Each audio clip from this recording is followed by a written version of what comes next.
Good day, I am Jordan Abelmonte from BetMec4C. So, I am tasked to report individual differences. Individual differences are personal attributes that vary from one person to another. It may be physical, psychological, and emotional. The difference that characterize a specific person makes the person unique, and it also helps us to define each person's individuality. So, ang individual differences is not just on the physical na maitim, maputi. It's also psychological. How we think, are we intelligent or not, and emotional. How individual can be sensitive or not. Individual differences can be defined as personal characteristics that distinguish learners from each other in the teaching and learning process. Learners are unique individuals who bring a critical set of variables to each learning situation, including delicate traits as indicators of their potential and the history of achievements as signs of previous accomplishment and predictors of future performance.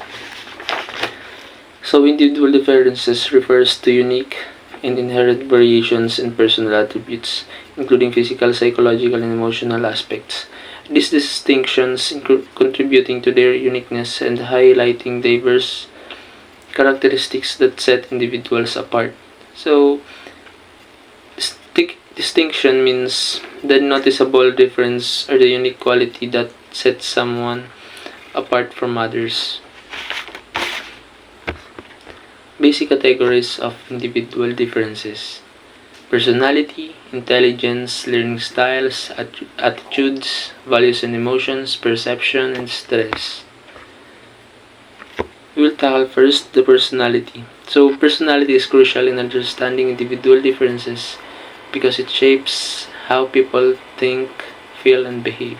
So, personality is all about thinking, feeling, and behaving in a environment or organization. So intelligence, it affects various aspects of life, including problem solving, learning, and adapting to new situations. So individual can differ in each other in intelligence. Some has low IQ, high IQ, and some are fast learners, some are slow learners, and some some are some can adapt to new situations fast, and some are slow in adapting. So third is the learning styles. Understanding learning styles is crucial in recognizing and addressing individual differences because people have diverse ways of processing information. So learning styles, iba-ibang way ng mga tao para maka cope up sa mga information. So that's the meaning of learning styles.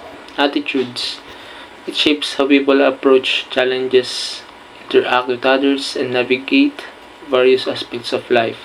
Positive attitudes can foster resilience, creativity, and effective problem solving, while negative attitudes may hinder personal development and relationships.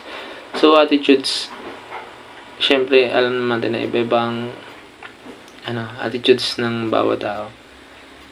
Some have positive and some has negative.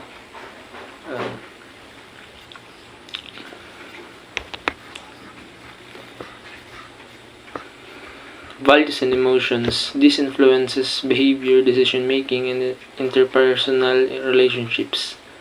Values, representing personal beliefs and priorities, shape one's choices and guide actions. Emotions, on the other hand, impact how individuals respond to various situations, affecting their overall well-being and their actions with others.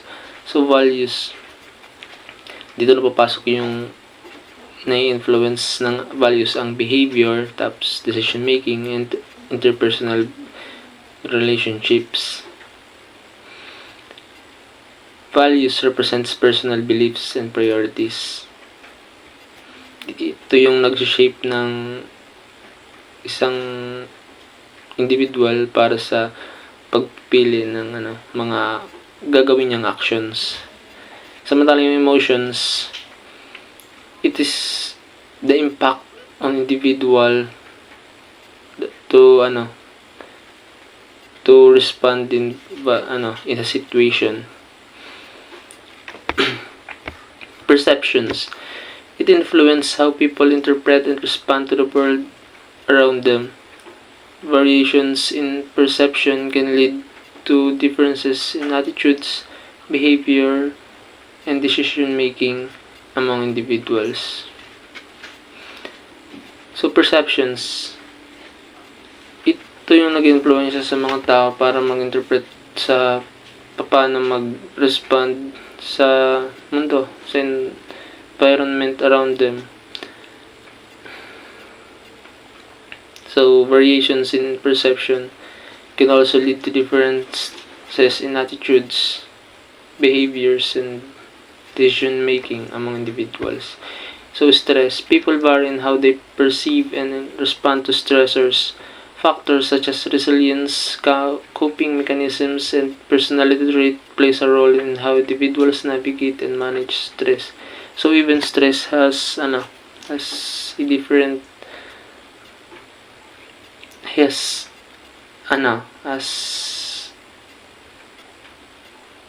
or differences or differences individuals, because not all of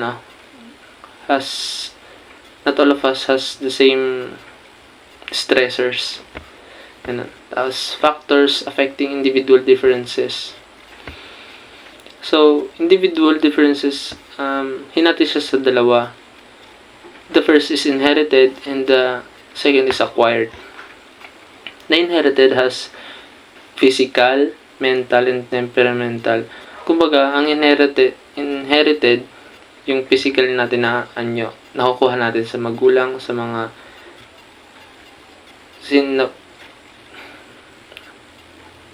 kanununuan natin. Mental, how we think, and the temperamental. Yun namang acquired, the second one. It is social, cultural, educational, and emotional. So, acquired, syempre yung social, adaptation lang natin sa paligid.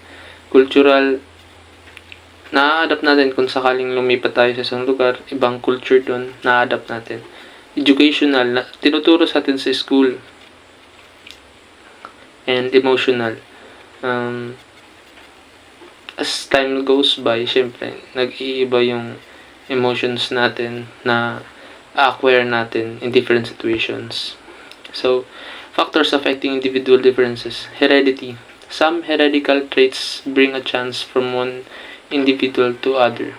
An individual's height, size, shape, and color of hair, shape of face, nose, hands, and legs, so to say the entire structure of the body is determined by his or her hereditary qualities. Intellectual differences are also to a great extent influenced by hereditary factor. So heredity, ito yung para ding inherited, namamana, gaya ng height, size, tapos yung kulay ng buhok, mga ganun. Environment, it brings individuals differences in behavior, activities, attitude, and style of life. Characteristics. Environment does not refer only physical surroundings, but also it refers to different types of people, society, their culture, customs, traditions, social heritage, ideals, and ideas. So it also affects environment can also affect individual differences. Syempre, sabi ko nga sa cultural, Once you are living in an area that has different culture, you can adapt them because it is your environment. Kumbaga makakasanayan mo na. Next is race and nationality. It is one of the cause of individual differences. So race and nationality, very common na to.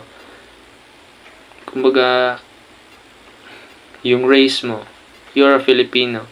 Siyempre, it can affect your individual differences. Some is Chinese, someone is American. Sex. Due to sex variation, one individual differs from other. Men are strong in mental power. On the other hand, women on the average show small superiority over men in memory, language, and aesthetic sense. Women excel in social responsibilities and have a better control over their emotions. So sex, syempre, alam naman natin na may pagkakaiba. I am a male and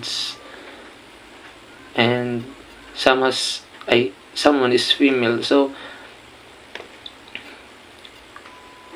sinasabi dito na individual differs or men differs from women in terms of mental power. On the other hand, women has an average small superiority over man in memory, language, and aesthetic sense. Pero, mas superior ang babae sa pagkontrol ng kanilang emosyon. Next is age. It is another factor which is responsible in bringing individual differences. Learning ability and adjustment capacity naturally grow with age. When one grows in age, can acquire better control over emotions and better social responsibilities. When a child grows, then this maturity and development goes side by side. So, age can affect. So, siguro ngayon, bata pa, iba pa mag-isip, not mature. But, as he grows up, he can be matured enough to think and act. Education. It is one of the major factors which brings individual differences. There is a wide gap in the behaviors of educated and uneducated persons. All traits of human beings like social, emotional, and intellectual are controlled and modified through proper education. This education brings a change in our attitude, behavior, appreciations, and personality. It is seen that uneducated persons are guided by their instinct and emotions, whereas the educated persons are guided by their reasoning power. So, with education, it's very easy um, to analyze. So, ang sa education is nakatututo tayo habang nasa school kung paano kung paano umasta or behave in every situation. Tapos ang pang education is it also helps us to develop our attitude, behavior, appreciations, and personality. So, sinasabi dito na ang uneducated daw yung mga di nakapag-aral is guided by their instinct and emotions. Kung mga yung kung ano lang kanilang naisip tapos yung kanilang emosyon. Samantalang yung mga educated persons are guided by their reasoning power because natuto sila. That's all. Thank you.